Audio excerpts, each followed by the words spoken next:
గోకులంలో ఒక ఆవిడ బావి దగ్గర నీళ్లు పట్టుకొని బిందె బరువుగా ఉండటం వల్ల ఎవరైనా తల మీద పెడితే బాగుండని ఎదురు చూస్తున్నారట. అటుగా కృష్ణయ్య వెళ్తున్నాడు. కృష్ణయ్య, ఓ కృష్ణయ్య, కాస్త ఈ నీళ్ల బిందెని తల మీద పెడతావా, బరువుగా ఉంది అందట. పట్టించుకోకుండా కన్నయ్య వెళ్లిపోయాడు.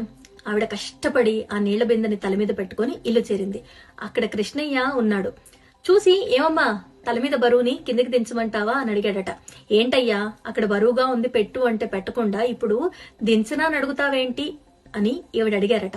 అప్పుడు కృష్ణయ్య, నేను తల మీద బరువుని పెట్టేవాడిని కాదు, ఉన్న